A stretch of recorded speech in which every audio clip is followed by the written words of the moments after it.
Good evening, one. Good evening, all, and welcome to Grid Vision's Wednesday night top split coverage. We are live from virtual Daytona International Speedway, and who's we? Well, this week we have a three-man team coming to you live. It's me, Jola Castro, up in the booth with Sheldon Atkins as usual, but we got Tommy Gossett here as well, and Austin Derbyshire still down in the truck where we keep him, pulling the levers and pushing the buttons as we fly in on the Grid Vision UFO camera down into Daytona. It's looking beautiful for a race tonight. What do you guys think? Hey, Sheldon, how about it? Well, I thought that we were keeping Austin in the basement. I didn't know we moved him up to the truck here, but definitely excited. I mean, Daytona always puts together some great races. It's going to be a little bit difficult here for these guys tonight, though, because the package is definitely neutered from what we had when we covered Atlanta a couple months back. A lot of big changes, making it really hard for these guys to get that outside line going, but definitely excited to see what we got. How about you, Tommy?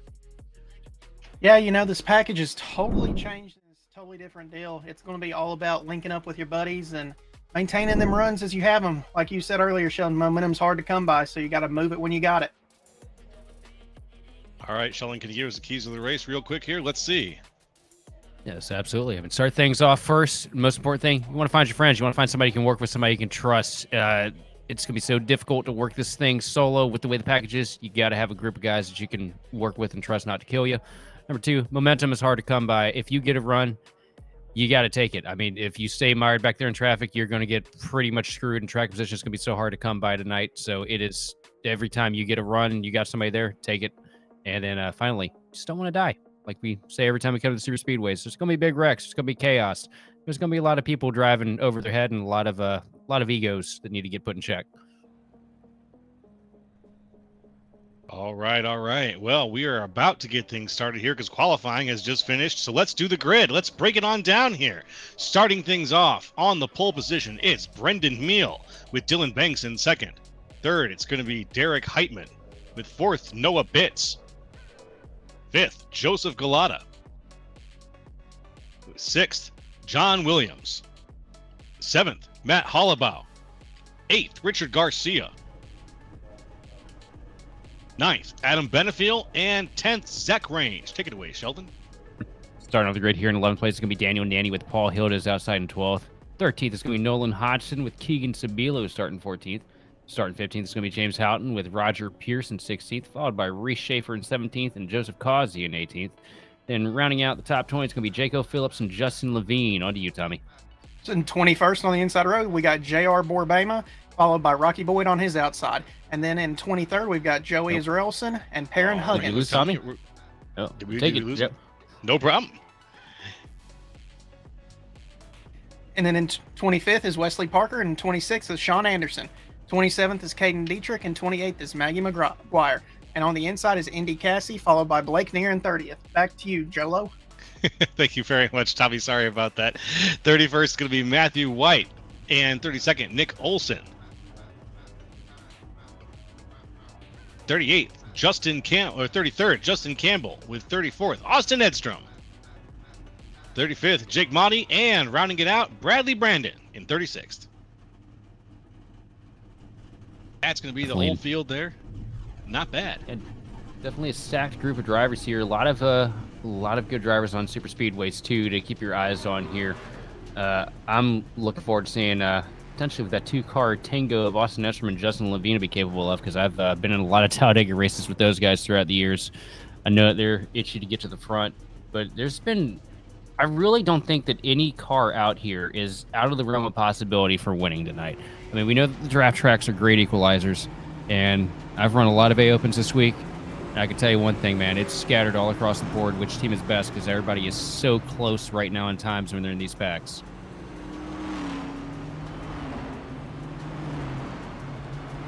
That is how it's looking right now as we get everybody rolling off the line, getting ready to start.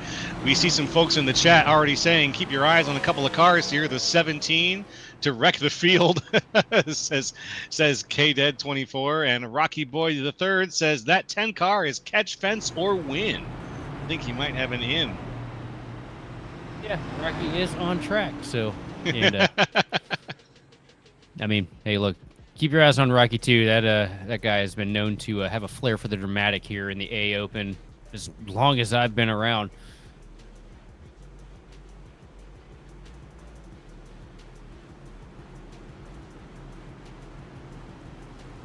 We see this field of 36 hungry drivers charged away down the back straightaway in the hands of Brendan Meal. Lights out on the pace car, getting ready to take the initial start here in just a matter of seconds. All right, I got to admit, I love some Daytona. I'm actually on the edge of my seat here. I'm pretty excited. Well, don't get your hopes too high now. This package is very unfriendly. My hopes always get high when we pan through the field and we see a bunch of gossip up towards the front. Makes me feel good. Yeah, Dylan Banks has been pretty quick this week. Absolutely dominated last week at Richmond. What was it, 26 wins he ended up getting? I think it was close to 20. All right, not bad. 20 wins is still nothing to sneeze at here as the pace car is off. Here we go. We're looking for it. We are go, go, go here on Grid Vision. Good clean start here. Brendan Mail leading the inside line. Here comes Dylan Banks with lots of help from behind off the nose of the 3 machine of Noah Bitts down into turn 1. Not bad, not bad. Meal leading things off still down in the bottom row there. Bottom row getting a good start. Everyone holding that 2x2 number all the way through the first couple of turns here into the back stretch. No one yet solidifying into a one. It's going to be a 2-car situation or a 2x2 situation through this whole lap here, and I'm loving it already. Yeah, right now, what you're seeing, I think there's a lot of these guys on the outside. They're just trying to cycle themselves back down to that bottom lane. The bottom lane has been dominant with this new package. It takes a lot of work, a lot of effort, and a lot of aggression to make the outside lane work. It's a little bit closer to what we had here in 2018, 2017, but a little bit more racy than that, thank God. But you're going to see a lot of these guys just kind of filter themselves down. Yeah, it's going to be interesting to see if anybody can make that outside line work. It'd be the second lane or third lane as we see Rocky Boyd and some of them back there pushing him. Derek is one of the best pushers on the sim, and with him on this dominant inside line, it's going to take a lot of hard work to be able to usurp that lead he's got. Absolutely. No bits, though, trying everything he can to keep the 48 machine of Dylan Banks at least within spitting distance of this lead group here. But it looks like they're in a bit of a losing battle as you see the top lane just breaking up. You see Keegan Sabila send it down, but here comes Roger Pierce sending it up to the top line and getting hung out by Zach Grange as he sends it back to the bottom. It's a lot of indecision here throughout this field. Eyes on with Pierce right now as he rides with the top line. Still holding on to it. So many sparks flying from these cars. I've never seen this many sparks flying at Daytona before. I do believe that's a bit of a visual glitch here this week. I don't think the cars are actually hitting. I think that's a visual glitch that the Sim's got going on. Phew. Well, they may not be sparking as much for the drivers behind the wheel, but I can tell you pretty dang close to it because as low as they want to get these cars down to the ground as possible, they want to get these cars as low to the ground as possible to try and pull drag out of them so they can have the ability to stand by themselves here leading a pack. So, pretty close to hitting the rub stops, even if they're not. Ooh, so freaky every time.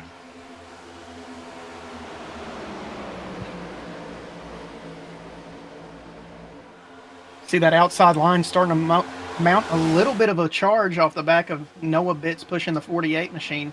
They're coming down the back straightaway. They've maintained up some ground here. I believe they pulled back even 3 cars further ahead than they were previous lap. Yeah, outside line starting to form up now. A lot of these guys thinking about getting racy here early on. See Banks now getting up side by side with Gulata here in the tri-oval. And if they really want to make this outside line work, they have to be a little bit more aggressive with the side draft. You got to pinch that car in the inside lane, try to break him up from the car in front of him. Throw a little bit of air on that right rear spoiler, pull him back. But nobody really opting to do that here in the early going of the race for obvious reasons. Yeah, just a little bit too early for that amount of aggression you think maybe to get down low. Ooh, but Banks falling back now pretty hard, losing a lot of that speed. Banks abandoning the top line. He's out, and he's going to take advantage of the bottom line here, and he's going to leave the top line to Bitts. And now it's up to Bitts to be the leader of this pack of lost boys. Let's see if it works. And I think that was him noticing that Bit's probably getting close on temperatures there. Isn't really able to get to the back bumper the way he needs to make that outside line run. And seeing that opening there from Benefield, definitely just the perfect time to, weigh the risks, bring it back down to the bottom. You're sitting in 5th place right now. Let it ride for a little bit.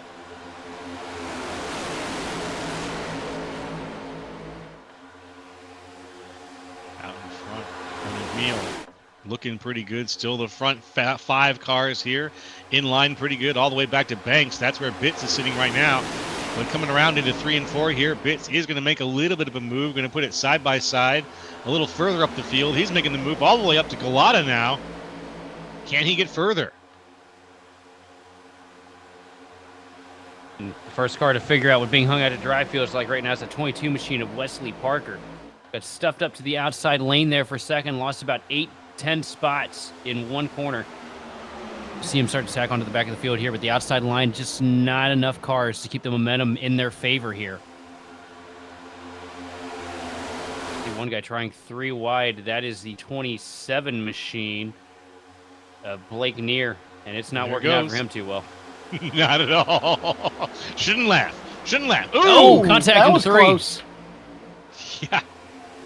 I think Blake expected a little bit of a brake cut for him there that far back in the pack and this early, and that 9 machine said, not today. Justin Campbell kind of kept his foot in it there, almost sent Blake Neer around. Yeah. Back up at the front, though. Let's watch that 57 of Garcia you were just mentioning there. Garcia and Hill getting up into it a little bit. We're 3 wide right next to Garcia, the 57 and the 72 of Cassie with Boyd. Remember, Boyd's already thrown his hat into the ring. He pointed to right field, and he said that's where he's going to send it.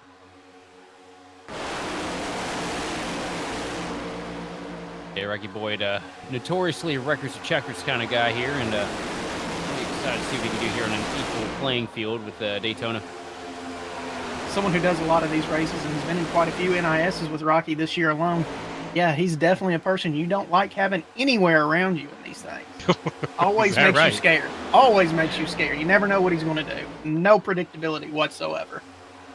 That's terrifying. Up at the front of the pack. Here comes the top lane with a huge charge and a huge head of steam. The 6 machine of Noah Bitt's going to clear the bottom lane, leave the 5 machine of John Williams out to dry up top. Noah Bitts, now your race leader as he comes down in front of Brendan Meal on the back straightaway. I was very impressive by that second lane, being able to maintain that organization far enough to get them pushed out. Now we're going to see if they can maintain with the third line being led by Rocky Boyd coming up to challenge. I believe he's already on the quarter panel of Roger Pearson, pulling them back. And peeking to the outside here, the 99 machine of Joseph Gulata was thinking about it. The outside line didn't have the run, though. Tucks back in line behind the 76 of Derek Heitman. As you see the top line starting to fall back now. And Roger Pierce giving everything he can to the back of the 5 machine here to try and get that momentum built up. But the main problem for Pierce right now, though, is that 31 car sitting back at the 3rd car in line. Jago Phillips not staying close enough as you see him tuck out to the top here. Trying to cool the temps on that 31. And it's wild to see Boyd having tried this a second time here. The outside line. He's still trying it. Still hasn't folded back into the top line. He's in the 3rd line, excuse me. He is in the 3rd line. He's leading that 3rd line. It's just a 2-car 3rd line right now. But Boyd's out there again trying to make some pace up on that top outside. And it just seems like it's where he thinks his destiny is to be found. That's one of the best traits about Rocky Boyd, though. You know, it may never work for him. But that is the last person in the field that'll throw in the towel when he sees an opportunity. Yes, sir. You're right about that. Right now, look at that. He's actually, look at the 11 was there in his line, and he said, okay, if you're going to ride my line, I'll get up there too. Now the 11 falling back after a little bit of a date with the outside wall. And Boyd firing down the middle, back on the inside line as we look to take things around lap 11. We're now in the double digits here, going around 80 laps here of Daytona tonight, folks. So we've got about 69 laps left. Not bad. Nice. Nice.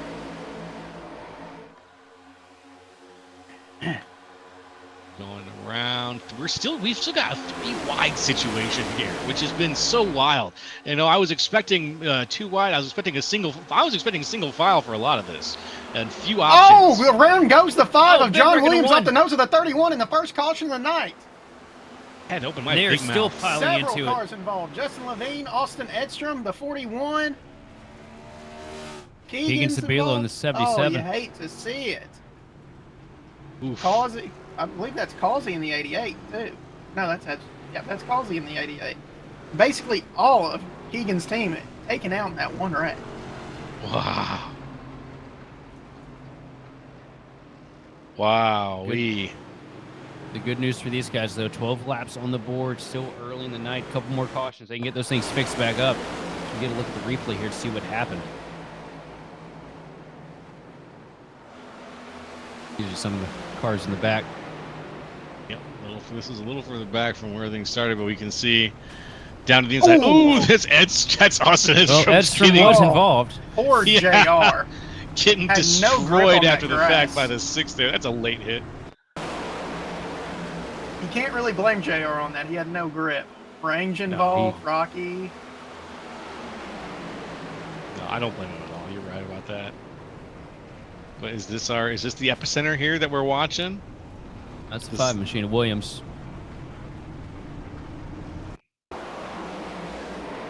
John Williams. Let's take another view here. Well, The 31 machine tried to tuck out there and got right into the quarter and just sent the 5 around. Yeah, And it looked like that.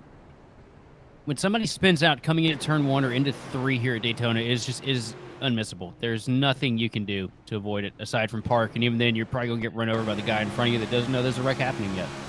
So you run on board with 77 to Sabilo, and you're about to go for a ride here.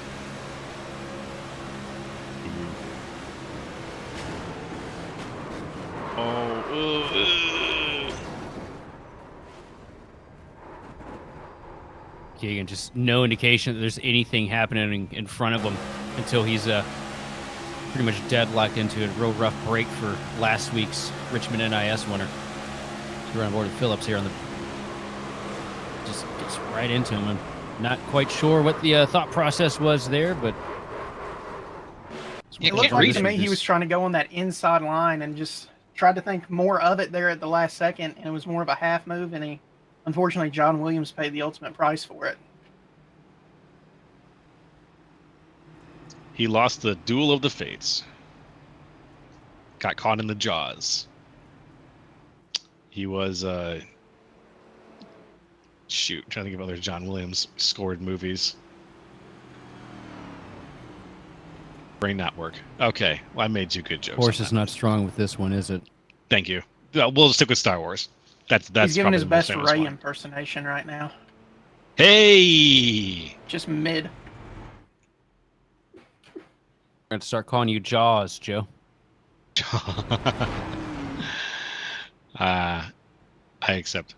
Indy. Oh, there we go. I'll take that. Indy was the dog's name. Ding dong. John Williams scored All I all the have to Indiana say Jones is- movies too. That's right. Wasn't talking about exactly. a dog. He was talking about Indiana Jones. You know, I think we're just going to call you Short Round. Indiana Jones. Indiana Jones in the 3rd movie, his dad tells him Indiana. That was the dog's name. Like he Oh, points you got out me that there. You got me he there. points out that he got the name from his family dog. I'm about to. Okay. All right. We need to pause. You mean the his name broadcast for a wasn't? second. You mean to tell me his name wasn't Indianapolis Jones? No.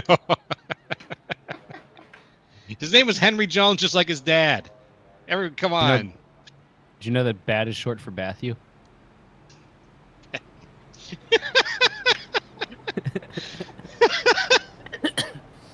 All right. All right. And scene. On that note, I don't think I have anything I can say that's better than that. As we're 1 to go here at Daytona, lap 15 out of 80. Who's leading this nut house right now? Camille? Still? Yes. Brennan, yeah. Meal and Bits. Well, the fight was the battle was a little bit further back between Qui-Gon, Obi-Wan, and Darth Maul there. They were in the race? The duel of the fates. I'm sending it back to my John Williams reference. Just forget it. Anyways, Brendan, Brendan Meals back up at the front. Noah Bitts is there too.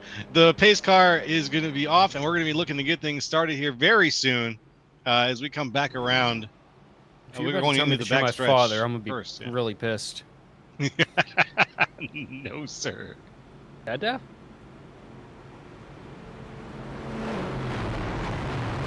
Oh no! the He digger just ran cam over a back. cameraman. You love to see it. Does anybody else remember Digger from the Fox days back in 2008 and 2009? That was one of the many reasons I actually stopped watching. I That and the COT. I just felt there was so much cringe between Digger and DW just going ah. Hey, let me tell you, Man. that was my childhood. I love that. That is peak. I That's hated the no. Gopher, man. You're just You a gotta hater, put YouTube Sheldon. in Hating on the this. COT and Digger. You're just a hater, man. Dude, look, man. Between that and the freaking Minions, all right, the early 2010s are really difficult for me because there was so much cringe everywhere. Oh, There's goodness. still like middle-aged women posting memes with Minions on them, thinking they're funny. Well, there goes the pace car. He's going to go look up some memes for you to laugh at as we get into the restart zone. There's the green flag, and the restart has occurred. We are green yet again. Noah Bitts looks like he forgot where the gas pedal was on that 6K machine. He's going to allow up to fourth of Daniel Nanny to clear, and he gets him down the line in front of Roger. I thought Roger was going to get him there too. Maybe he was just shifting at 6K. You know, that always could be a possibility, Sheldon. Well, I screwed up yesterday and restarted the damn thing in 5th gear. Boy, was that fun for everybody behind me. Oh, 5th gear. Forgot to get down to 2nd. Caution beers. That's my story. I'm sticking to it. Caution. As we got Get you 3 to 10. wide right now in the midsection of the pack. 4 wide through 3 and 4 with Maggie McGuire all the way up against the fence. Caden Deandrick bouncing off of the 27 machine here. And who else but Rocky Boyd to actually send it 4 wide on that move? Watch him take the block here. Yes, he does. Rocky Boyd throws a massive block on the 17 machine of Caden Deandrick here through the tri-oval. I saw that run from the 17 coming, and I was like, I got a feeling Rocky's going to cover it. Damn, I was right. And Boyd going 3 now up at the top. That's going to kill all that momentum that Paul and Joseph Galata have been able to make. That they're actually going to clear down the back straightaway. We got 3 CFM cars all clearing themselves down the inside line. Derek Heitman moves up in front of Rocky and gets a little swirly there from the push off the 16. That was so close. Also, I think this is the first time that we've seen Paul Hill in a different paint scheme for what feels like, years. That 26 Dr. Pepper throwback car looks pretty clean up there at the front. Yeah, it threw me off momentarily there. I had to look over at my timing sheet to make sure who it was. As Rocky Boyd is getting a good push from the 17 of Caden Dietrich, and they're looking to take the lead down here in 1 and 2. And they clear in the center of the corner. That is mighty impressive. I would assume Paul got hot there because to see 2 cars clear, 3 teammates on the inside is an absolutely insane feat with this pack. I don't think Deirdrick was trying to push Rocky Boyd to the front. I think he was just trying to spin him, but Rocky never broke loose as he takes a huge run up here to the front of the pack. And that's just the bold moves that you've seen out of that cat since we dropped the green flag coming to pay off here. That was a very bold move indeed. Now we've got the top 7 cars or so all lined up as we go back. We're 3 wide. We're 3 by 3 by 3. A pack of 9 cars there, all in a tight grouping there, fighting for like 11th place, 10th place, somewhere around there. Blake near toward the front of that pack. The 31 machine of Olsen almost goes around. You see him get hung out to dry here coming out of turn 2. Rough handful of corners there for the 31 machine as he gets passed by the other 31 machine. Make that make sense. Some time cop shit right there. Watch your damn mouth, Joe. Come on, this is a family show. Oh, you're right. Some time cop poop right there. So.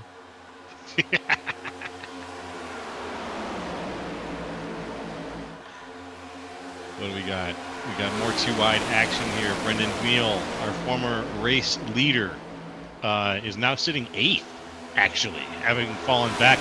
that top row really messed him up a little bit. I think Neal maybe saving a little bit, not really pushing as hard as he probably could, but Boyd, having taken full advantage of that amazing shove from Diedrich that got him to this point, is now leading a great group of cars from a lot of them from the top row, who are now sitting in well paced in front of Brendan Meal and looking to set him back a little ways.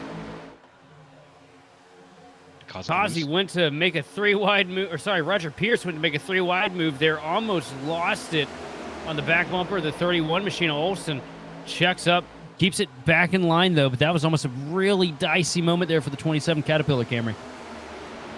Ooh, and he sends it up again and into the fence. Goodness, Roger. Whoa, whoa, whoa. That Caterpillar in that 27 machine is absolutely jonesing to get back to the front. He's willing to take any run he has, be it half run or not. Roger, there's a wall deer outside. Come on, I'll spot for you. Yeah, that was a wild series of maneuvers right there. I'm not sure if that was technical or what. As Oh, Roger and the 31 went to block it. Phew. Knocks the bumper cover off of the 31 machine almost of Nick Olsen. Roger did all that and he gained the spot. Way to go, Roger. Yeah, and gained the spot, too. That was really impressive as he shoots now to the outside of the 31, trying to see. Oh, he's a little loose. Little loose goes Pierce, but he's still on the outside of the 31 by about half a car length. Looking to try to squeeze by. Can't get it. Roger Pierce working the outside line, trying to find vengeance for the Claire's bankruptcy, but it's not working out right now as he folds up and falls back here into the pack. Some of the most aggressive driving we've seen all week, though. I do think it was Nick Olsen's fault that Claire's went bankrupt, yes. That would make sense. Here on the outside, we've got Hollabaugh now leading the outside line in 7th, trying to catch up to the front of the pack, making a little bit of progress here and there, but still it's kind of an uphill climb to try to climb that ladder that is now firmly ensconced on the inside of the track, holding on to things there. That's Boyd, Diedrich, and Heitman in your 1, 2, 3. Heitman making a move on the inside now for 2nd. It's going to be interesting if Hollabaugh and Noah can get back to him and to be able to maintain that momentum. It looks like they're going to be able to, as Derek is now going to almost pull even with the 17, but the 17 was saving them temperatures. And look at that lead they have got off. It's what, half a car length? Big here at Daytona. Got a little bit of two-car tango here between those two up at the front of the pack. As you see, very dicey there for Heitman. Almost gets hooked off the front bumper of Hollabaugh through the tri-oval. Now the 17 machine coming up to the top to cover to the run and try and take the lead away from Rocky Boyd. A huge run through 1 and 2, and that's going to carry the 76 of Heitman and the 17 machine of Diedrich out to a huge lead down the back straightaway, and they're going to clear it. That just goes to show what I was talking about. Come with them. Yep, Hollabaugh cleared. That just goes to show what I was talking about. Derek is one of the best pushers on this sim in this car. If you have him behind you, you're going places.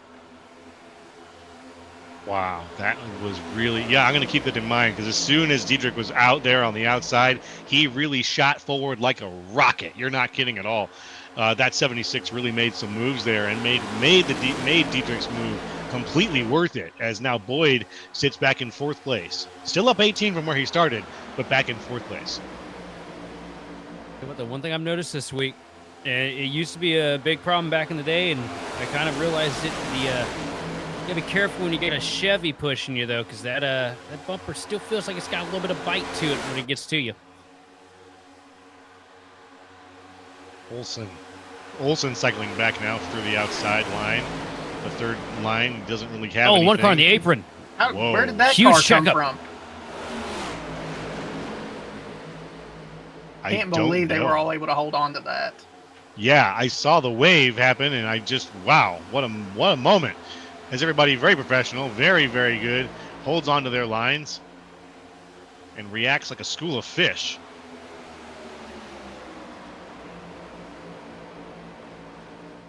Now you're at that point on the run, though. A lot of these guys starting to break away. 4-car breakaway up at the front of the pack right now. Everybody's pushing as hard as they can. Outside line trying to make something happen, but really just stalling out as the inside line is just so well formed compared to them. But you see now Gulata Going up to the top of the track, bringing his teammates with him. The 26 machine of Paul Hill, as well as Nolan Hodgson in the 12. They're going to try and make a scrap for the lead. On Galata and Hill, they need a little bit more help there. Maybe they'll get it. Because right back there, it's Nolan Hodgson. Nolan CFM machines right now working the outside line. They got help coming down. Noah Bitts to the back bumper. 4, 5, 6 cars stacked up on that outside line. Give them a little bit of time to build that momentum and, you know, check up 2 on the bottom, and these guys will probably be flying here. Scott, fingers crossed with that checkup or 2. As here comes one of the only cars, I think, one of the lap cars that we do have on the field. That'd be the 5 machine of John Williams was involved in that first incident earlier on. Yeah, yes, sir.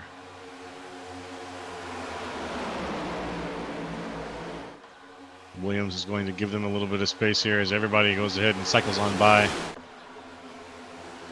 Up at the front, Boyd makes his way to the outside line, and he's now pushing, but he can't quite get any help from Galata behind him.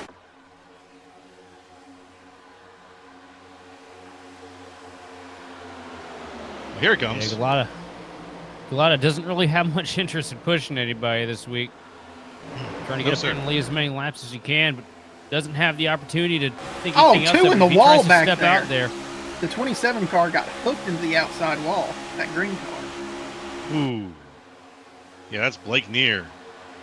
Blake and Perrin Huggins, I believe, got into it there, and it absolutely shot Blake into the outside wall. Surprised that wasn't an incident. Well, that might be the beginning of a little bit of a tete-a-tete back and forth between these two. Let's see if there's any more action as the 2 of them are still on the outside line. Just bring a master's degree up here with us. A little bit of en français, that's all, you know. I was gonna say that's a real tough Blake there. Get it? Tough Blake, hilarious. Yes. Oh, around goes the 98 or 96 machine off the nose of his teammate. That's going to involve a big portion of the field. Dylan Banks, Benefield, Zach Range, a bunch of strong cars around the 88 again for the second time tonight. Meal involved. Nick Olson's caught in it. You see Justin Levine creeping through here. Blake Neer caught in it as well. Olson took a hard hit to the inside safer barrier. And I think that might have been what I was talking about earlier with that Chevy, the nose just being a little bit of a pivot in the center. I noticed when I had a Tic Tac terrorist pushing me earlier this week, it almost sent me around. That is a huge stack up. Oh, Maggie McGuire, excellent wreck avoidance there. Yep, I didn't jinx. Nice. Actually, no, I think she may have found a causey there. Oh, man. It seems like almost everybody back there found somebody as the field completely spread out. Hang on. Keep your eye on the pink car. I think Maggie makes it. That's incredible. Nice drive. Oh, yep, nailed it. That was from that position, that was really hard to get through unscathed. She had a car about 3 inches off her front bumper. Yeah. Through the beginning of that wreck and didn't hit anything. That's impressive. I would have died there, 100%. There it was. Look at that. Just barely weaves past Gulata. If we can get a look at the start of that instant, I really think it was just the pivot point in the center of the nose on that Chevy Camaro. I think that was what sent him around. We're getting one report from the field from our man Ears Pierce. No damage on his car. When we go on board with that 87 machine of Causey, he had an absolute William Byron moment from Richmond. He got jump scared by a wild Dylan Banks appearing. I would actually enjoy seeing that too, gotta say. Those Dylan Banks jump scares are pretty scary. With the 87, that would be see it from Causey's point of view. Yeah, Edstrom. Oh, the 87. Oh, 87 is Edstrom. Yes. Gotcha. Let me get the number we're looking for. Steve Blake near excellent wreck avoidance for the 27 machine. Just parks it there. That's going to be a day ender for Edstrom. As if the first one Broke wasn't left bad front enough. toe link.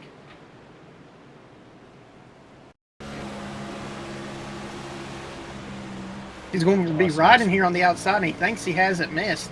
And out of nowhere, boom, there's a Dylan Banks. He thought he saw Scooby-Doo up in the crowd, and Shaggy wanted to go jump that catch fence and find him.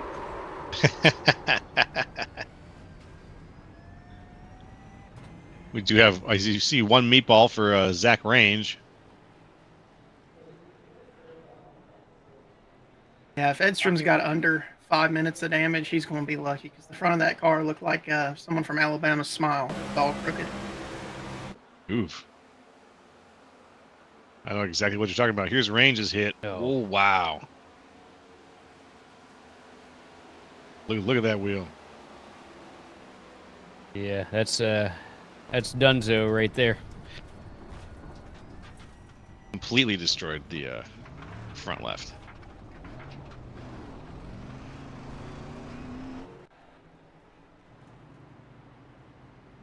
The nature of the beast here, though, these super speedways.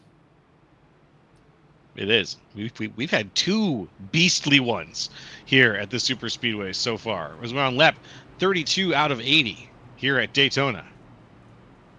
I mean, one guy shits the bed, and the whole field needs to take a bath after that. You're absolutely right. We've been. You know, it's just so difficult, though, because you got to be so aggressive with your pushing on that outside line, and just one slight misalignment can be the end of the field in just a matter of milliseconds. And there's no way to save it. When these next-gen cars get loose, you know, we talk about it week in and week out. It doesn't change because they're at Daytona here, and it's a little bit easier to drive around this place. Once you have to counter-steer, you're pretty much shit out of luck, especially at the speeds we're carrying this week, because it's going to grip up. It's going to rip around. Somebody's getting hurt. As you can see behind the pace car, that is the field of undamaged cars that is left. 2 wrecks, and we're down to this. If it was track position meant so much already, it's going to mean double that now. We're getting into Atlanta territory here from the IRL race. Yeah, I mean, if you're this is wild. If you're one of those guys with, you know, no damage left after you repaired on pit road there, and you're stuck at the end of this field, you're pretty much screwed, because you're going to be stuck behind or cars that, you know, are going to work themselves to being lapped based on the amount of damage. There's nothing you can do about it, because you're going to lose that front forward pack of cars that are clean. You know, let's see. Yeah, in the words of our producer, you're going to have a bad time. I should have pizza instead of French fried. Mm-hmm.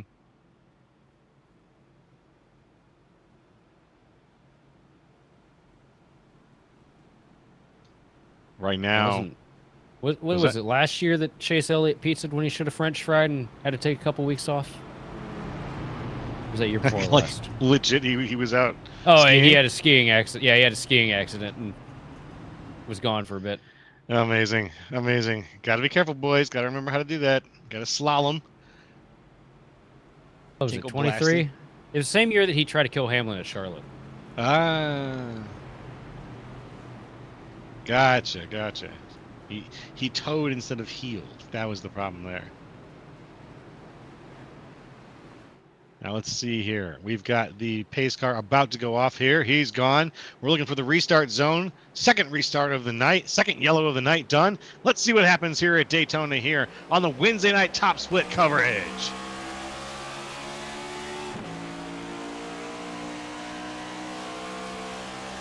Okay. Hey, everybody. Okay. Side by side here in a 1 and 2. The inside line, though, is definitely going to prevail here because there's not many clean cars up top. You see Causey doing everything he can to try and push the Caterpillar Camry of Roger Pierce, but no avail as that inside line starts to gap him down the back straightaway. Yeah, that outside just does not have near enough cars to generate any momentum right now, and especially with people like Nick Olsen jumping to the outside, it's just going to kill any chance they have. Yeah, Olsen makes the pass, but You know, he's not doing too much yet to really add to the power of the top line there. Maybe he'll tuck in here, but it seems like he's looking for his opportunities more than he's looking to try to push anybody. Can you look who's back just outside of the top 10 with a clean car and a teammate on his rear bumper? If it isn't the fabulous Lightning Levine. Oh. And that Just shy of halfway, too. This could get interesting here, fellas. As we got a third lane forming up there. And Dylan Banks at the back of it, pushing the 17 machine of Diadric, as well as Rocky Boyd down the back stretch. And it's a huge run. It's the fastest we've seen that outside line move all night.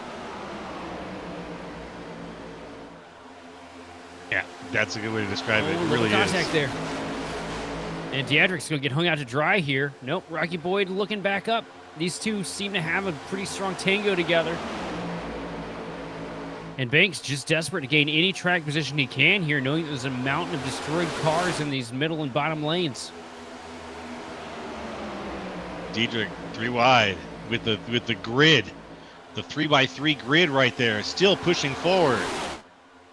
Can he get any more momentum out of that top line before he will eventually have to fold it down and in? We're going to find out here. As Caden Diedrich pushes all the way up to 5th. 4th now. Still 3 wide. That's a huge run for Diedrich. This is the best we've seen the top line move all week. And a huge block from Heitman over Diedrich. Diedrich is going to drop down in the middle. He's going to take Rocky Boyd with him. And we got Ryko cars working the outside line. And a mixed bag of cars in the middle. And down to the bottom, here comes Rocky Boyd with Diedrich in tow. Roger Pierce just slipping there through the middle. He's going to... Oh, as one car Perrin around. gets loose and Perrin goes around. He loses it. Can't hold on. That's How going to that be was- the next... How that's a single car, I don't know. Oh, as the 12 car, Nolan Hodgson gets involved. Oh, my God. That's going to be the next yellow flag of the night, folks. And after we do a little recap, that's going to be our first break. Let's take a look at the replay here. And see what we can see. Causey, and he tries to send it back down to the bottom, and maybe the car's just a little too trimmed out, bottoms out. In that transition, car snaps around on him, and once they snap like that, man, there's nothing you can do. No, there's really not. Here we got another angle on it here. Let's watch it happen.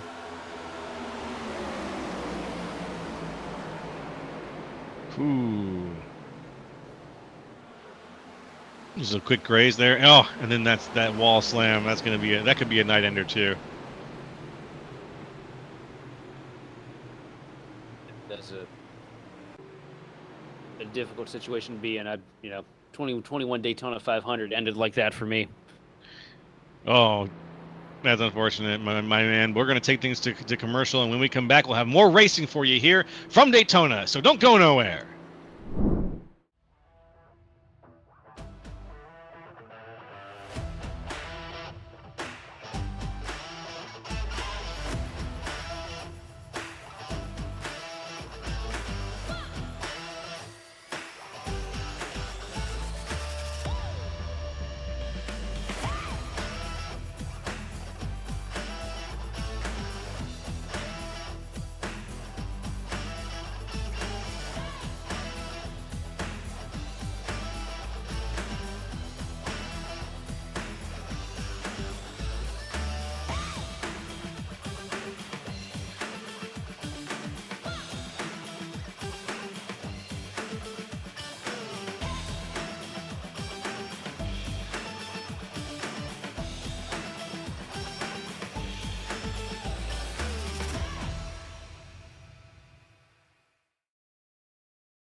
Racing isn't easy, but experiencing it is.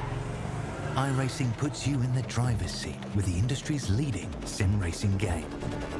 Drive on laser scan replicas of the greatest racing circuits from around the world. Go head-to-head against other drivers chosen by skill-based matchmaking to ensure competitive racing at every level. Compete across all your favorite series. In officially licensed cars, engineered to deliver the most accurate driving experience possible.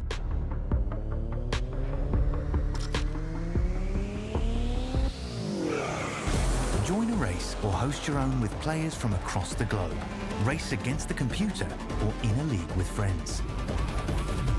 Feel the thrill behind the wheel. Visit iRacing.com.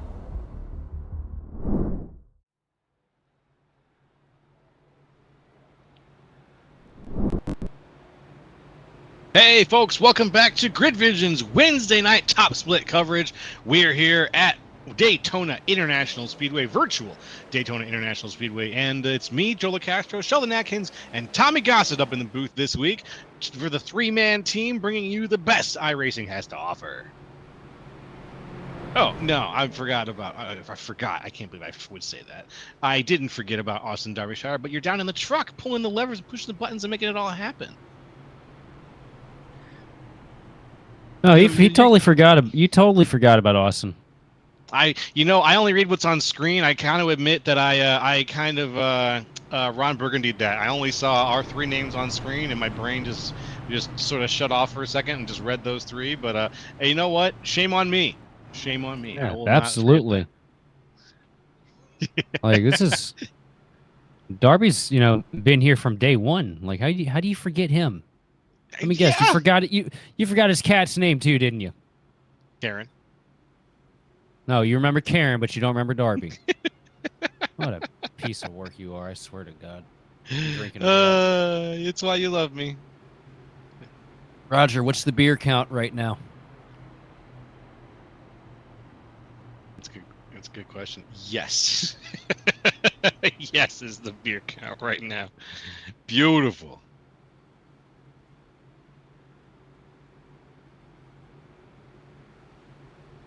Oh, no. You don't drink when you're sick? That gives me more reason to. You see, the alcohol, it burns away the illness from the body. It's a disinfectant. It cleans the blood. Don't take medical advice from anybody here, by the way. None of us are doctors. We just play them on TV. There we go. There we go. Hey, there's the green flag, though, as we get things started again exactly halfway through tonight's race here at Daytona. Pierce getting through the gears clean, has a little bit of help behind him with the 30 machine of Daniel Nanny. Going to tuck up. It's a victory one bottom row here for the first three spots as Dylan Banks has found himself some track position here into the closing stages. Cap, after that wreck, somebody got up on Dylan's pit box and said there's a Scooby snack in it for you if you win. Get up there, driver. And he has hauled the mail back to his front. Or should I say? Don't say that again, please. Yeah, we're going to get taken down over that. Oh, big wiggle there right behind Houghton. 31 Machina Olsen was not expecting the shove that he got from Rocky Boyd. Everybody doing good so far tonight, keeping things fairly strong for these restarts, which can be very tricky here when you've got the two wide restarts and everybody tries to hold all the way through. It can get very, very dicey, but these guys have done a really fantastic job tonight of going between a two wide, three wide situations and holding them down when they really need to be. There's been a couple of times, yeah, we've had two yellows, but honestly, with the new package, anxiety kind of hanging in the air, I expected a little bit more caution from some of the driving and not as much of this great aggression that we've seen so far. Right now, the top lane in trouble. Causey got separated from Deirdre, but here comes Nick Olsen to split in the middle of these two.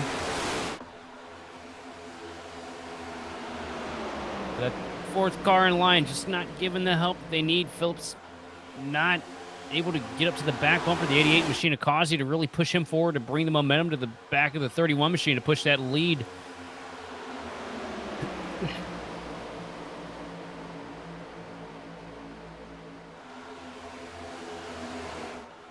And it looks like Caden Dietrich is still leading things on the outside line there, trying to use whatever momentum he can get. Olsen wiggling like crazy a little bit back there, not really providing the push that he needs, but there we go. Some stability is back in the car now. And he's going to give a little bump to Dietrich, see if he can push him forward a little bit to put him side by side with Houghton. The 41 now. There he goes. And here comes the 48.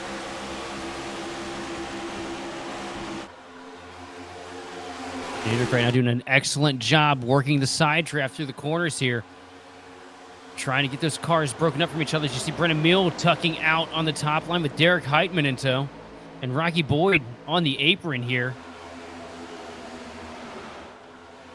You know shit's getting pretty dicey when Rocky Boyd doesn't like what he's seeing in front of him. Yeah, Rocky said, if I'm not causing the chaos, I'm not going to be in the chaos. So he's bailed out as we go 3 wide on the outside with Mill being pushed by Heitman. We got a double H train up there on the outside trying to form up. It looks like Heitman's going to get better at that, and they're both going to touch back down in the middle lane. And here comes Rocky. The Chaos Machine himself's going up 3 wide by himself. I don't think that's going to work with no help, Shelby. No, definitely not. But Rocky giving every opportunity he has. If he's got to run in that car, he's going to take it. That's the one thing you can predict out of the 16 machine is we see Austin Edstrom starting to tuck his way back into the mix here after pretty much getting killed in 3 and 4 a handful of laps ago. He's going to go up to the top line, try and help Rocky Boyd and Derek Heitman make a move to the front. And we've got a new leader up at the front of the race now. Caden Dietrich leading. Nick Olsen right behind.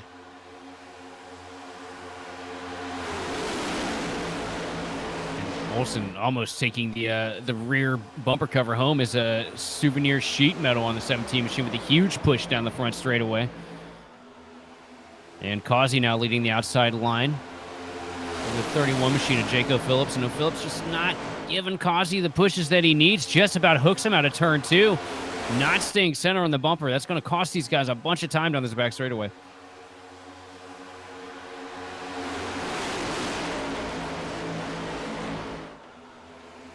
Houghton, Causey side by side right now. Banks, the first of the straight line of cars there, down in front of them.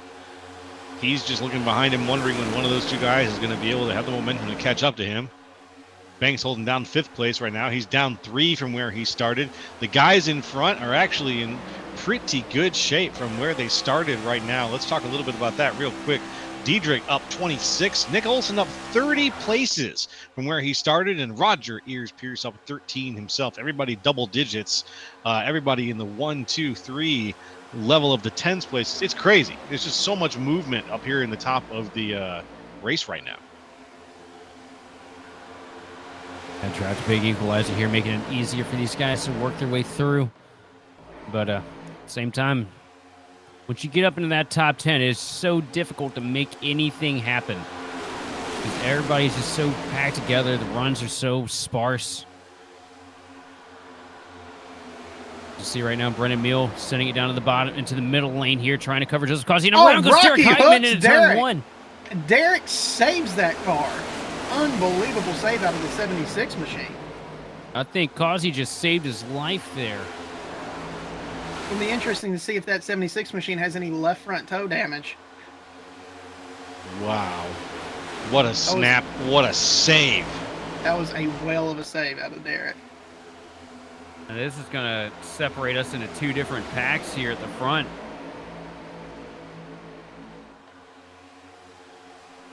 That was just, oh my goodness gracious me. That was a breathtaking moment for anybody who caught that particular save there. That was a really breathtaking moment. Good on Derek Heitman, able to hold it down. He's still 14th place right now, but he is probably breathing. His heart is probably racing right out of his chest right about now. Doesn't look like there's too much damage on the 76 machine of Heitman, but there is a good bit of right front damage on the 88 machine of Causey. So we get a look at the replay here. Rocky Boyd tucked up to the back bumper in that Chevrolet, and It's not a good time to be pushing. He pushed him so hard it knocked our damn camera over.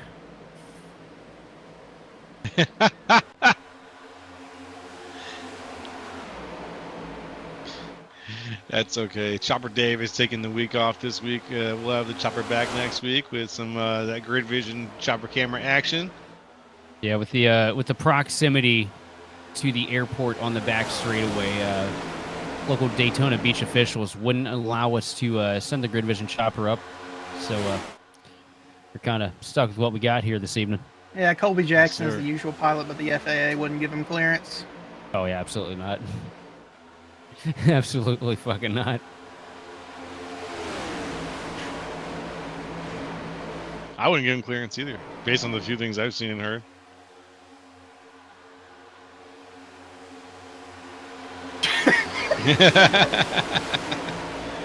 I'm just piling Yeah, you on though, gotta- a little bit here. He got fired for hurling piss jugs out of the helicopter at the fans last week. Well, you gotta go somewhere next to the overpass. That's usually where He's been spending a little too much time at Weber Valley Speedway. You see Brennan here Mill come- working the outside line here with a bunch of help from the 9 machine of Justin Campbell. About to say, who's that blue car on the outside? And that's Meal, one of the previous leader of this race. He's led quite a few laps of this race, actually, Meal. And now he's still up in the top 10, working his way back up towards where he was previously, but he's still down 6 from where he started. Remember, he was the pole position when this race started.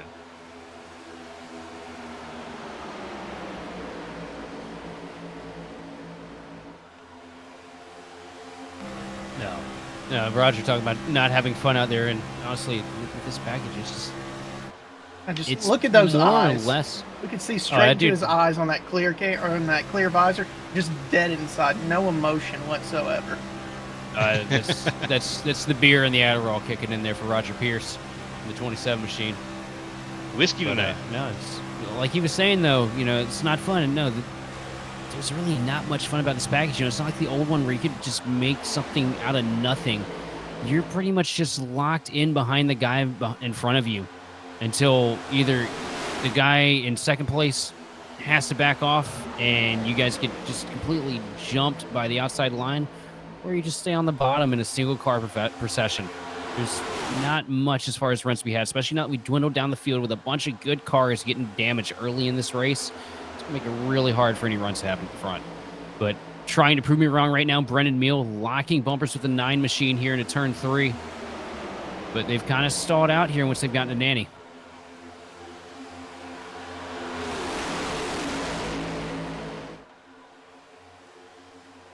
Either way, Walker's sitting here and kind of podcasting for a minute. How do you guys feel about the new schedule for the Cup Series next season? I personally think it sucks that Dover doesn't get a points race, but Wilkesboro getting a points race on the return to Chicagoland sounds pretty damn amazing to me. I actually really like it. Chicagoland. I missed that news. Yeah. I'm sorry. I really like the Cup Series schedule. But I can tell you what I hate is the Truck Series schedule. 5 road courses and 26 races they run? That's absurd. Yeah, the road course There need to be more or less. Less. certainly needs to be I was less. going to say probably for less. the Truck Series, it needs to be way less. 3 would have been a lot, but 5 is insane. I mean, what's going to happen is they're going to send these Truck Series drivers on the road courses, and the aggression levels are going to take hold, and the teams that are struggling to get by already in the Truck Series due to the excellent purse value that they get per season are just going to struggle even more. Taking trucks off casters every week. Yeah, the only good thing about the Truck Series schedules I really like, I know I'm complaining about road courses, but them going to St. Petersburg to do a event with IndyCar is exceptional. I really think that's a good idea, but I don't think they should be going to San Diego too. Definitely not.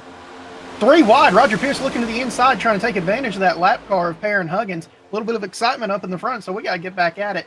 Roger's going to move up to second on that inside line behind the 17 of Diedrich. Pierce all over the bumper. Dietrich through the travel here, trying to keep that inside line formed and stacked. Doesn't want to get overtaken by the top lane here, as you see the 31 machine, Nick Olson and Brennan Mill going toe-to-toe here, trying to make the outside line viable. But just not enough strong cars up there. Derek Heitman can't carry the strength of the world on his back here. He'll try, though. That man's got some broad shoulders. Trust me, I've seen him. But anyway, yeah, he's going to try to get linked up here with Brendan Mill and the 31 and Nick Olson to make that outside line work. But Mill pushing out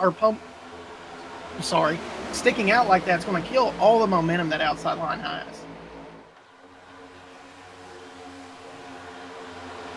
Just difficult for these guys up top to just make anything happen right now. Bottom line, you got some fast cars up here at the front of the pack. Dietrich just proving that he will not be denied this win this evening. I mean, how many times have we seen him go from the back to the front and manage to keep it there?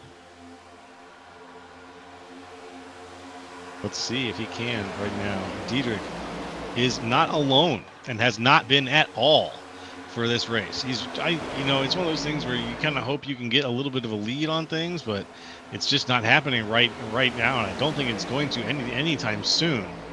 As right now for him, he is getting very, very closely attacked by Roger Ears Pierce. Let's see if Ears Pierce is going to make that move anytime soon. I don't know. Maybe he will. So Rocky Boyd blinking out there for a second on the tri-oval. Gonna hurt the outside line just a little bit.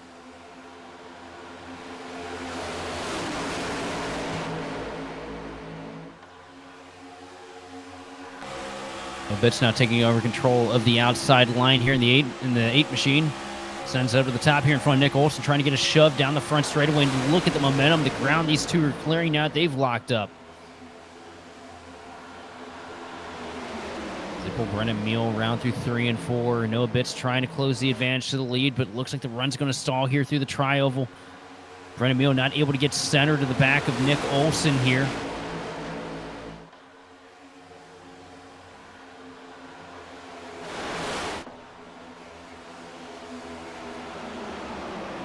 Once again, the outside line just going to fall flat here through 1 and 2.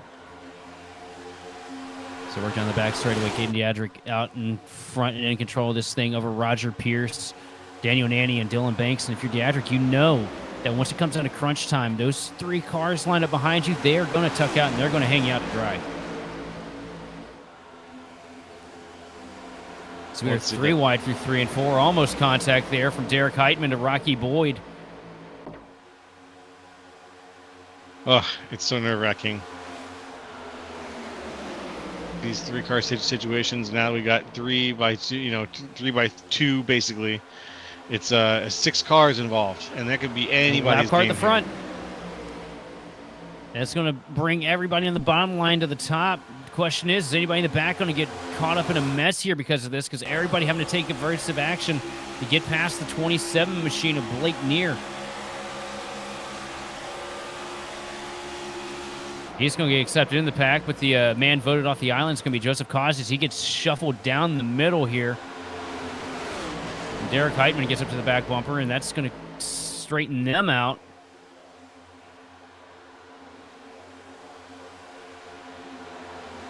Let's see what happens here. As it looks like, Brendan Humil is very far back in the pack now. Falling back all the way to 24th. Look at this, after hitting everything but the Florida State Lottery this evening, Austin Edstrom works his way back into the fray here. As they split out, they're going to leave Diadric out to dry here up at the front of the pack. Roger Pierce going to lead that Ryco train on the bottom lane through 3 and 4, and Roger Pierce going to take the lead here with 20 laps to go at Daytona. Oh, man, Dietrich just all alone out there with that situation here at Daytona with any package, really. You are just being a man alone here is not a good idea. It'll get you so many places lost. It is a completely miserable place to be. Yeah. Everybody We're looking at another replay of the move Roger put on Caden Dietrich as they were going around the lap car, the 97 there, as he just gets on the inside and snookers him and all his teammates follow suit to lead that Lyco train down to the inside of 3. Now the top line starting to form up again. Here comes the 17 machine of Diedrich with a lot of help from Noah Bitts in the 6K Chevrolet. 3 and 4. This is the best we've seen this outside line formed in about 20 laps. You see him pull the side draft off the 30 machine of Nanny down the front straightaway, trying to keep him pinched, keep him close, keep those 2 cars separated. Nanny gets a little loose behind Roger Pierce. It's going to break up the inside line momentum, and here comes Diedrich with a huge head of steam, and he's going to clear into 1. Amazing. Outside line's going to clear more than 1. Jumps him. Noah's committed to the back of that Diedrich car, though. I think he's realized that he can work with him. And that's a fast car. You want to follow a fast car if you got the opportunity. And now the Sabila Esports machine is getting a huge shot at it as they've got the front 3 spots of the outside line taken up. Yeah, we're going to be able to see what all 3 of them can do. And, you know, all 3 of them have been involved in several incidents. So we're going to see if they can all maintain that momentum together. As we said earlier, finding your friends is a big thing here. And they found all of them. Yeah, Causey with a heavy amount of right front damage. Look back at the 87 machine of Austin Edstrom, and I mean, might as well just bring it down pit road, put a whole new front clip on it, and bring it back out. But he's hanging on there. Second car on the outside line, and Levine, really the only one of them remotely clean right now. And we know he got caught up in the wreck earlier too. Yeah, I'm surprised Edstrom's up there with the front end of that thing looking like the average Alabama fan, but he's making it work. He's trying the best right now that he could possibly do. And you Hey, see, so they're far, so kind of good. hurting though. They're hurting though. They're falling back pretty quick here. Yeah, that Damage on this- third lane being read by Rocky up there is going to definitely be able to pull with that much damage up there in the front. They're just going back and back, and people are going to keep bailing, and it's just going to compound for them. Because they got some pretty fast cars in the outside line too. We've seen the 31 machine of Jacob Phillips hanging around the front a majority of this race, and you know, you got Joseph Galata there, and he always packs a punch when we come to these speedways as well.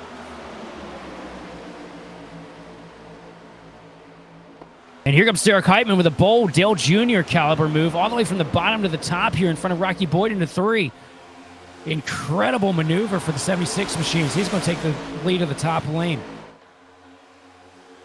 Wow. Oh my goodness. What a maneuver. Makes that move nice and clean. I'm looking for the next move here. There's actually quite a good deal going on Heitman right gets now. loose. Flashback of about 20, 30 laps ago, Rocky Boyd almost has a 76 machine around, sailing through 1 and 2.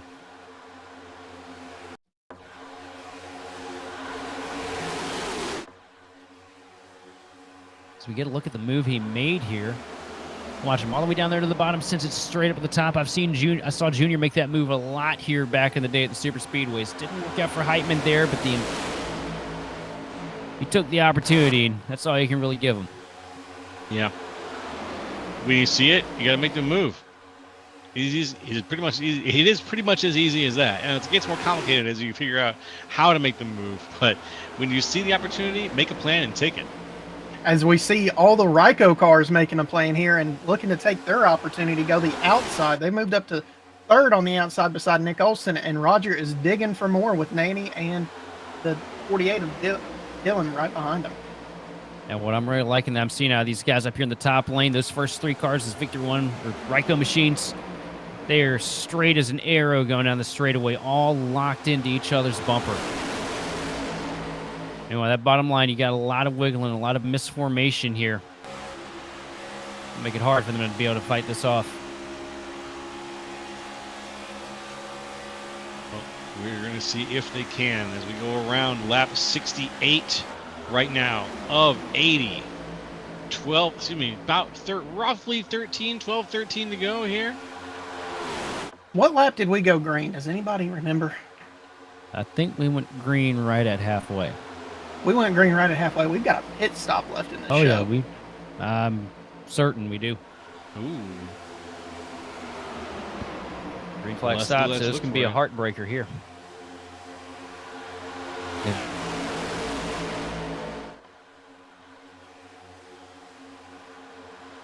Dietrich throws a big No. block. Roger Pierce is Huge not block, going to it's let not him. gonna- Dietrich sideways. What a save by that 17 machine. Oh, and around goes Roger. Big wreck. Dietrich just kept his foot in it and ended up spinning Roger there. That was an absolutely crazy sequence of events. That was a wild sequence of events. A save into another wreck. Houghton is still spinning, by the way, guys. Yeah, very, So very much for wild. those green flag pit stops, y'all. Right? Gone are the green flag pit stops. Here comes the one pit stop for all.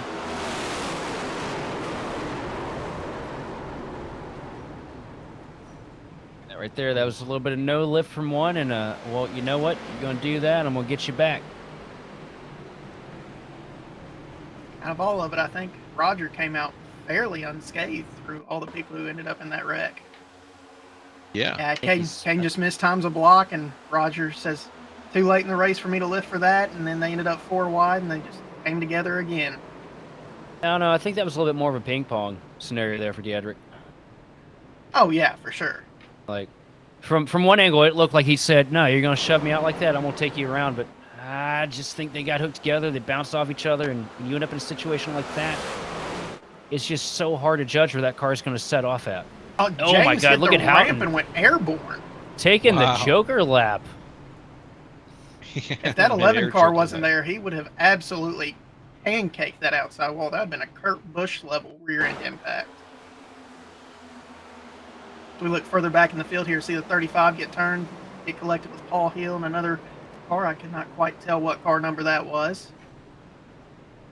Keep it locked down, though. Keep it off the wall, so a day under averted for the 35 machine.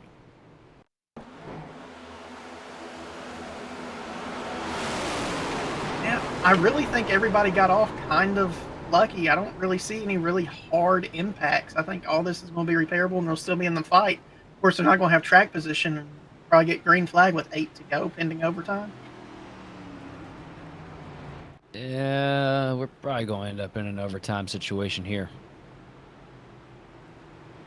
You think so? Brian, if you're trying to strategize right now, you want to put an extra couple gallons in the tank because we got 3 overtime attempts here, and I think we might use one of them at least.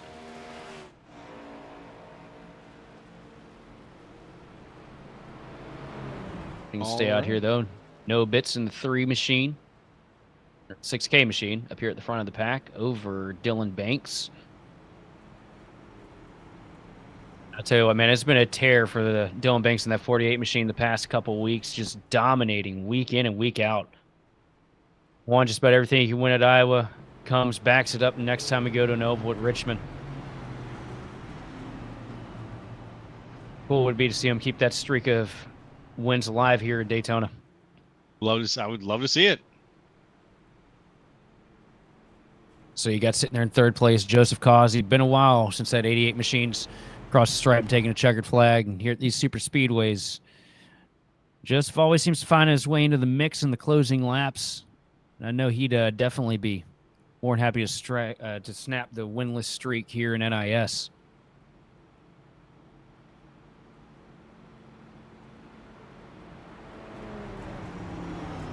Going through 3 and 4, the lights are not yet out. So you know what that means. We've got at least one more to go here.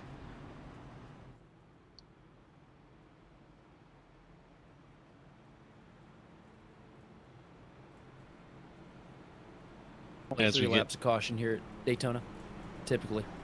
Yeah. You get the catch the pace car lap, then you get 2 to green, 1 to green. They do it pretty quick here at the super speedways because we used to show up and run caution for what felt like, I think it was like, what, 8-minute cautions back in the day? We did the full 4 lap. It was crazy. Damn. Okay.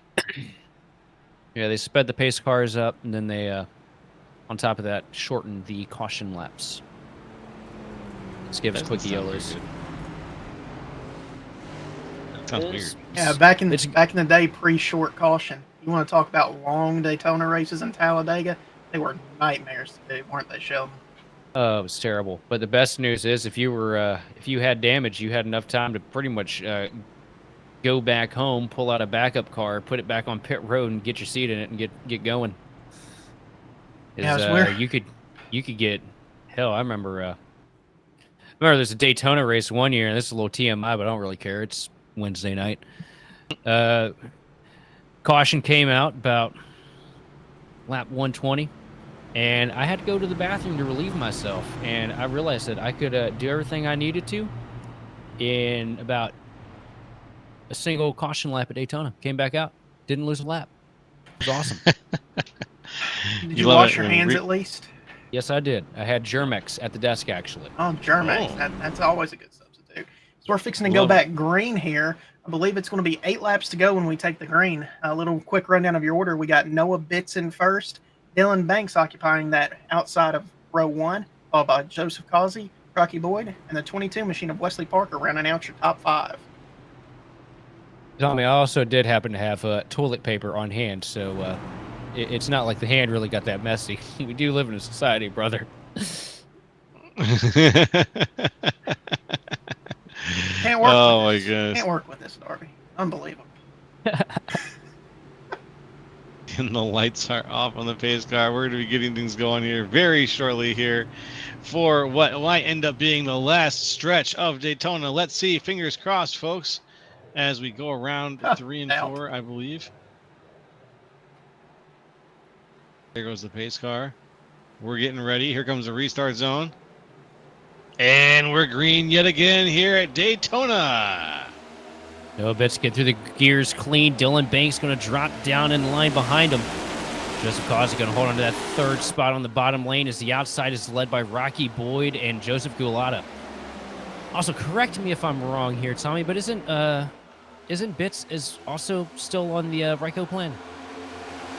As far as I know, he is a customer, yes. Well, a little bit of Team Tango up here at the front. All right. I'm keeping my eye on Mr. Aggressive here. I'm keeping my eye here on Rocky Stenhouse here as he's making a move to the outside, looking to get up to second place here. He's always aggressive. I just coined the name for him, Rocky Stenhouse, because y'all know. Oh, it's the 22 has gone inside of him. That was, Hey, yo. That was too graphic to show He here. didn't even...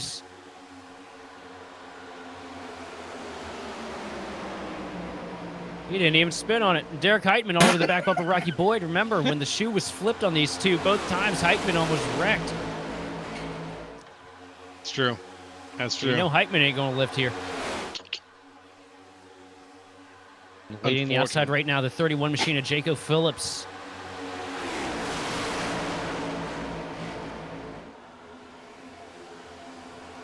The question is, which one of these front 4 cars is it going to be that's going to come up and try and take that top line up to the lead?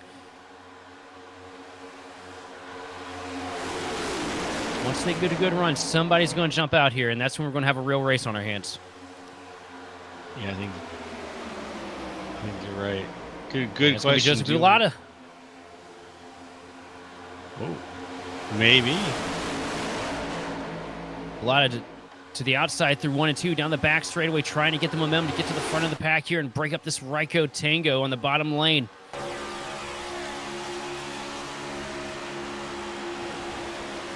The 3 and 4, huge head of steam here, but not quite enough to get to the front. Yeah, I've been staring at this situation here with Gulata, and I've just been hoping that he's had enough energy to make it a little bit further up because he's been holding on and just slowly sliding backwards in terms of his position since making a really good push to the front. Around goes the car 31. down He's the going to come inside. back up in the field. Oh, Big wreck. huge Oh, crash. My goodness. Oh, no. I think you're going to get that green white checkered you ordered. And that's going to finish off Houghton for the night. Hard hit to the outside wall and contact between him and Heitman in the grass. I believe we saw the 27 machine of Roger Pierce go by with the right front saying hi to us. It was waving like McQueen. Unfortunate. Not what you want to see. Here. Oh, just nowhere he can really go is the 31 machine of Olsen trying to keep it locked in, and a hard hit from behind from the 35 machine and head on into the outside wall. Apply directly to the forehead. And, oh, there comes Heitman to apply it to the forehead. Head on. Bam.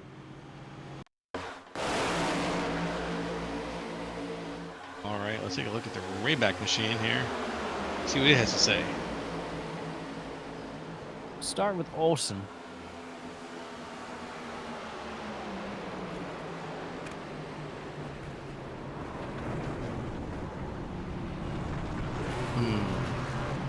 There was a car that connected with the 41. I didn't quite get its number. The real question is, did Pierce spill his liquor? I think the liquor was thrown, not spilled. Tossed, just dashed against the floor. Couldn't quite tell from that angle, but it looks like Olsen just tried to take a hole that wasn't there and ended up getting spun off of the nose of the fabulous Justin Levine. Tell you what, if you're trying to block Levine in the closing laps at a super speedway mid-pack, you know only one thing is going to happen. Yeah, that wasn't even a block. That's just a carload driver. Yeah, that was not looking, but I'm pretty sure Levine takes the brake pedal off of his rig and throws it out the damn window when we get to the closing laps of these things. See majority of the field coming down pit road here, trying to get the damage fixed.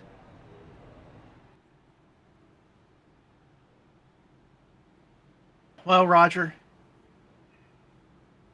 you know what? You're still our favorite, so that's all that matters. Yes, indeed. He is our favorite. You know, if we hadn't gotten the cautions, we could have all ran A open at 10:30. But Speak for yourself. I was going to run That's Milwaukee. that's going to come and go here. As we've got Noah Bitts out in front, Dylan Bakes in second, Joseph Causey in third. I'm just waiting for Darlington next week.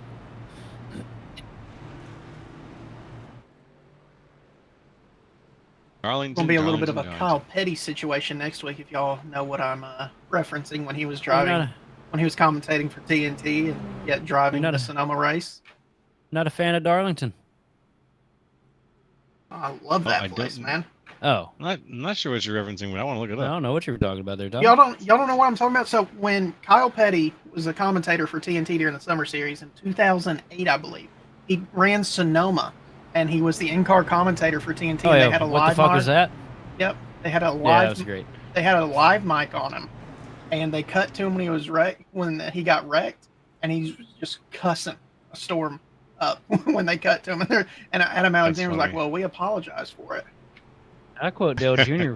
What the No, it fuck wasn't does Adam Kyle Petty Alexander. It have was to do Wally with this? Dallenbach. We need that on the soundboard, Darby.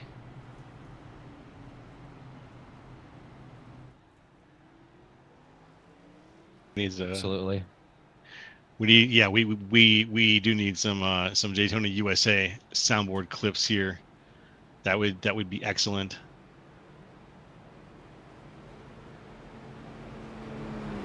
I used to have one. I used to have the Game Over game clip from Daytona USA, but now I don't. Or I can't seem to find it, so I must have gotten rid of it at some point. That's the way it goes. Lizard. As the lights are off. Lizard. The lights are off on the pace car, which means we've got 1, 2, go in this green-white checkered situation, though. 2 hours later. Accurate.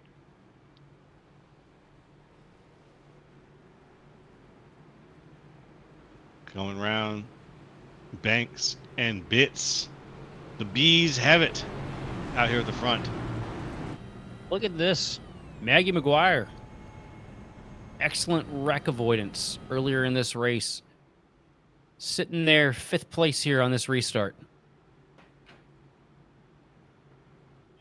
Yeah, you know. I probably just jinxed the ever-loving hell out of her. Maggie's a good plate racer. You know, she got that win at Talladega earlier in the year. I know that because I ended up finishing second to her. So I wouldn't count her out here at this one. Nice. Yeah, well, she's in a great place to have a position to win tonight's race too, with staying ahead of the pack a little bit here on this restart. The action has been we've had some action towards the front of the pack, but nothing yet. I don't think we've had a wreck threatening the leaders yet, have we? Maybe one. Not sure, but it is going to be interesting with 3 to go to see who finds their friends first, because we got 3 Ryko powered machines, and then we got 2 CFM powered machines. We got Hill and Galata on CFM, Bits, Dylan, and the 88 machine of Causey are powered by Ryko. So we're going to see if they can all work together, or what's going to end up happening here is the pace car is in. They would. 2 laps to go here at Daytona. Those friends are, oh, Banks. I thought he was getting turned. No, he just sits down to the bottom here to tuck in behind the Ryko machine of Bits. Those friends, they aren't as thick as you think they are when it comes to these closing laps. You see the outside line struggling to build momentum now. No, that's an example of friends being thick. Dylan wanted to get inside and get tucked up with those 3 Ryko powered machines to see if they can just pull away. See Galata doing everything he can, throwing everything but the kitchen sink at the back bumper, the 26 of Paul Hill, but it's not going to be enough as the inside line pulls away with a huge head of steam through 3 and 4. And here comes the 72 machine. He's going to set up at the top here and try and lead this train. They can make it to this white flag. This last lap's going to be wild, y'all. Let's see if he can make it. And we are going to make it. This is going to be the flag that ends the race up at the point right now. Oh, we big got crash! Huge crash. It's not going to matter. We got cars around after the flag. That's going to be the end of the race for a few people already. Yep, that takes the This CFM. Causey trying to build a run here in 3rd place. Takes the CFM boys out of it. It's Ryko versus Maggie right now. He's going to get the run down the back straightaway, though. Not quite. Going to wait until 3 and 4 before he tries anything substantial here. Dylan Banks all over the back bumper. Noah Bits into turn 3. It's a straight line of cars here through 3 into 4. Look here, McGuire making the move to the outside. Oh no, she gets turned. and around she McGuire goes. turned hard. Noah gets the win. Noah Bits with the win here at Daytona. Brad Keselowski won this race. I did that on purpose. I want to do my best Jamie Little impersonation. It's absolutely nothing. Wow. Wow. I was just breathless after watching the action just a little bit behind there as it was a race to the finish with those cars all lined up. But Noah Bits, Dylan Banks, and Joseph Causey end up being the 1, 2, 3 that make it across the line here to wrap things up at Daytona International Speedway's 80 laps around. Called dibs on Causey, by the way. Roger that. Okay. Causey's all yours. And then let's see, Tommy, you want to talk to Dylan Banks so we can get him? Sure, I'll talk to Dylan. All right, and then I'll put in a word with Noah Bits, and we'll see how things go. You got to say no. Everything no, you got to say in a lowercase, like Tommy did when he crossed the line there a couple seconds ago. Noah Say it in Bits. lowercase. No Bits. No, man, get bumped up, man. Noah Bits just walking away with a NiS win here at Daytona. Yes, sir. Pretty damn Walking badass. away. What an understatement. Walking away. There was several moments in here where, you know, many people were not going to walk away from this race. But Noah Bits stayed ahead of a lot of that action. And that might be what I ended up talking to him about, is the fight to stay ahead of what was killing racers left and right in tonight's race. We had a situation where, as we saw, there were only 4 living cars. Mwah. Quick little smooch. Just to say good job. And now we're both stuck on the apron. Oh, wow. Yeah, just getting locked up there. That's funny. Let's look at the results here right now, folks. Let's break it down for you. First place, Noah Bits. Second, Dylan Banks. Third, Matthew White. Fourth, Wesley Parker. Fifth, Justin Campbell. Sixth, Keegan Sabilo. Seventh, Rocky Boy the Third, who's really charging tonight. Eighth, Sean Anderson. Ninth, Matt Hollabo. And 10th, Bradley Brandon. In 11th place, you got Reese Ironjaw Schaefer, followed by Jake Mowdy in 12th. 13th going to go to Daniel Nanny with Blake Neer in 14th. 15th place going to Derek Heitman, followed by Indy Cassie, Paul Hill, Nick Olson, Caden Diadric, and Joseph Gulata running at the top 20.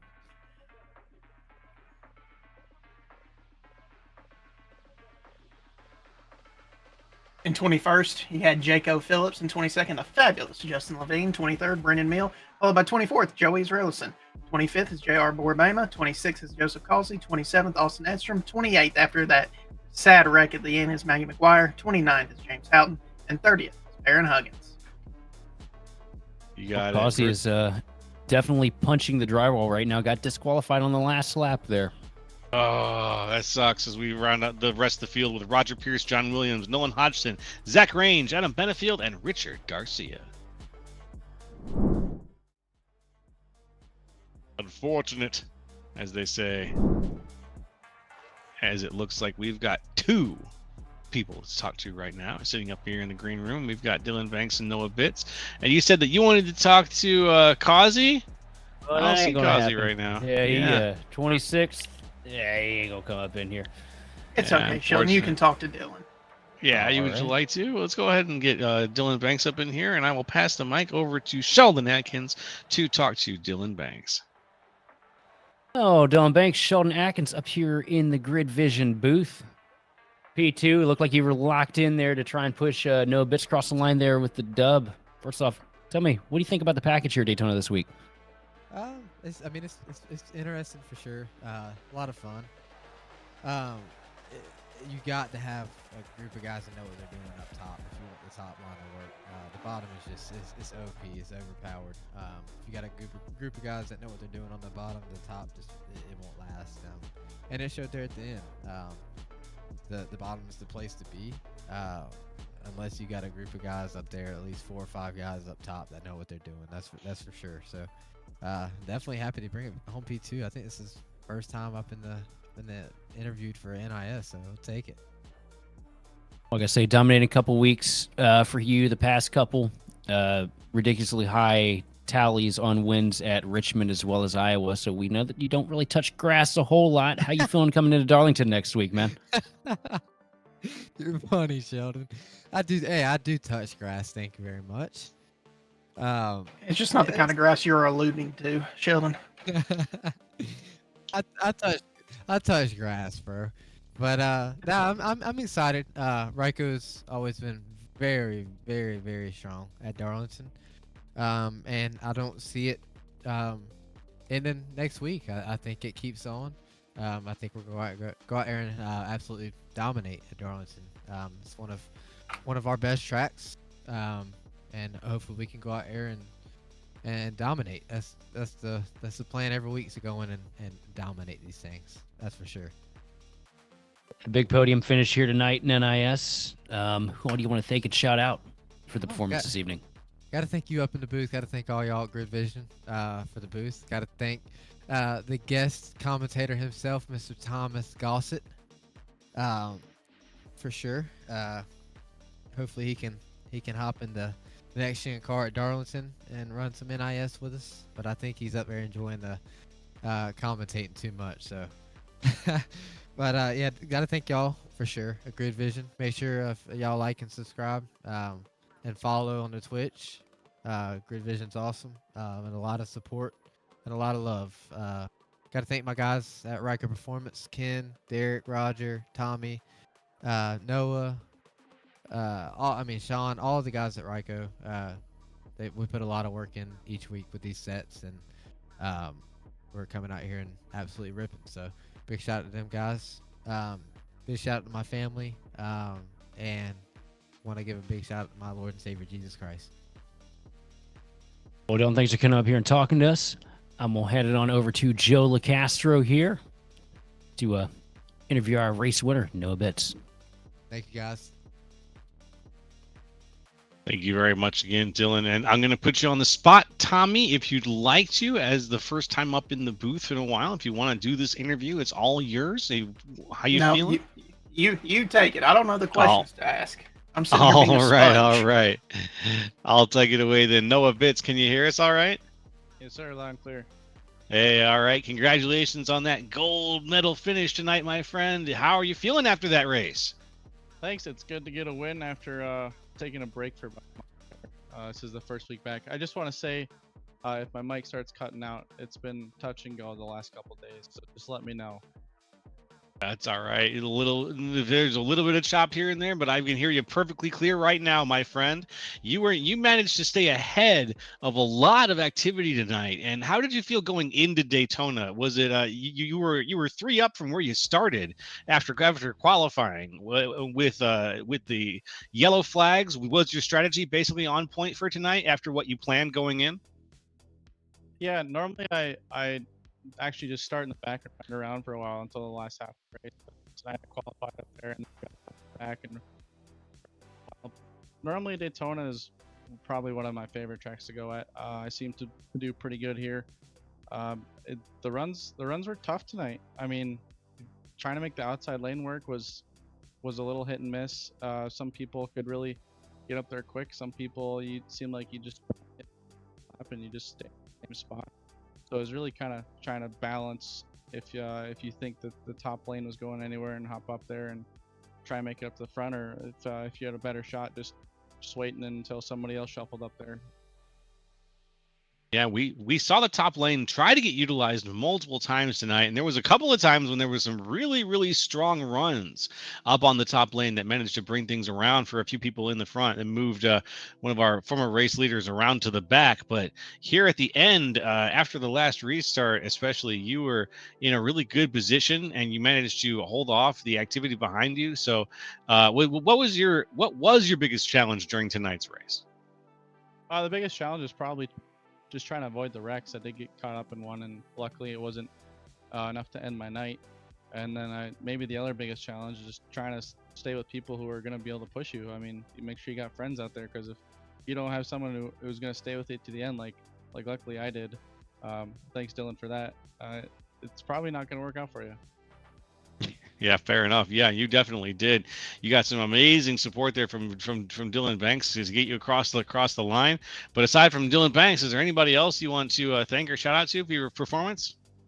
Yeah, the Ryko guys always put in a lot of work, giving me a fast setup every week. So thanks to them. Thanks to you guys for putting on the show. I like to go back and watch it, so it's gonna be fun to go and see how the race played out. And yeah, just thanks to anyone who's watching, and appreciate it. All right, thank you very much, Noah. Again, congratulations again. We'll see you hopefully here on Victory Lane next week. Yes, sir. Thank you. Have a good night. Ladies and gentlemen, Noah Bitts, your winner tonight here at Daytona International Speedway. And with that interview complete, that is going to wrap things up for the broadcast tonight. Sheldon, Tommy, Sheldon, how are you feeling?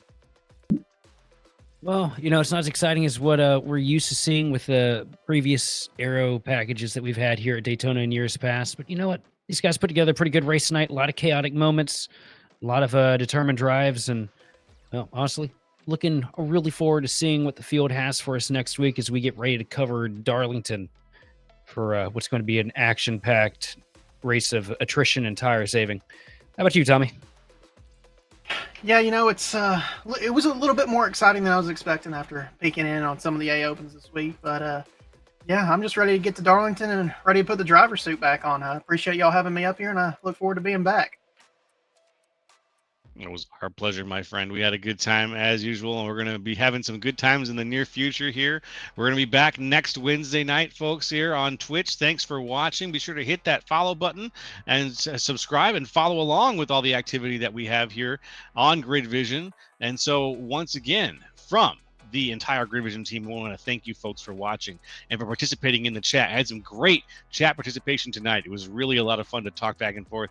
For more information on getting your league's broadcast or starting your career in broadcasting, hit us up on Facebook, X, or email us at info@gridvision.live. Congratulations once again to Noah Bitts on winning tonight's race from Daytona. This has been Joe LaCastro, Sheldon Atkins, and Tommy Gossett with our producer, Austin Derbyshire. And hey, we'll see you next time on the grid. But next up, join us for more great iRacing content as we raid another channel once we're off the air.